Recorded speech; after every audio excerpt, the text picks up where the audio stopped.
জুবিন দা গলে গৈ জাতিটো কন্দুৱাই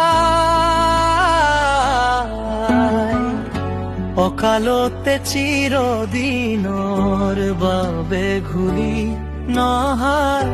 পথেৰে চিৰকালৰ বাবে আমি হেৰুৱালো জাতিটো সত্য হেৰুৱালো জাতিটোৰ কণ্ঠ শিল্পী সত্তাৰ সুৰৰ সম্ৰাট আমাৰ হিয়ালংক জাতিৰ সম্পদত ঘূৰি নহা বাটে গ'ল গুচি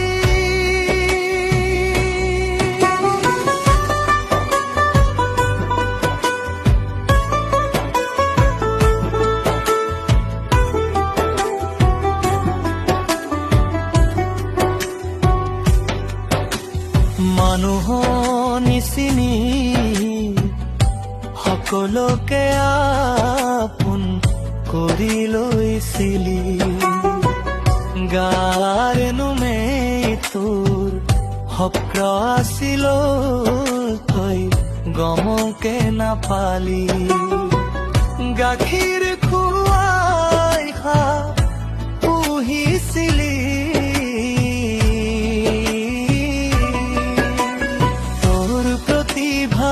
গলতে সিহঁতকেইজনে দেশ বিদেশ প্ৰমিলে তোকে লুটি পুটি খাই তোকে নিচিনি অৰ্থৰ মোহত অন্ধ হৈ জাতিৰ কলংক কাপুৰুষ কেইজনে বুজি তকুচিয়ে বিদায় দিলে আজিও নকলে সিহঁতে অভিশপ্ত কিন্তু ২৭ ছেপ্টেম্বৰত ছিংগাপুৰত কি হৈছিলে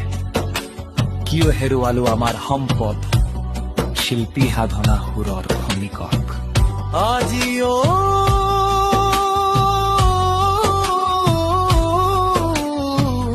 নাজানিলো এতিয়া জাতিয়ে বিচাৰে সিহঁতবোৰৰ ফাঁচি হ'ব লাগে ফাঁচি দিয়াব লাগে মৃত্যু হৈ ৰ'ল যাৰ ইতিহাস এটা জাতিক বেশ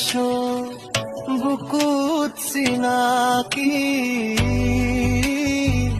শিল্পী সাধনাৰ আকাশ চুব খোজা মনলৈ এটা যুগৰ সৃষ্টি কৰি সপোনবোৰ আদুবাটতে কন্দুৱাই অকালতে চিৰদিনৰ লৈ গলা গুচি অসমীয়াই আমি হেৰুৱালো এটা যুগান্তকাৰী সুৰীয়া কণ্ঠ যাৰ নাম সূৰ্য কণ্ঠ জাতিৰ বুকুত অমৰত্ব শক্তি যুগে যুগে জুবিন গা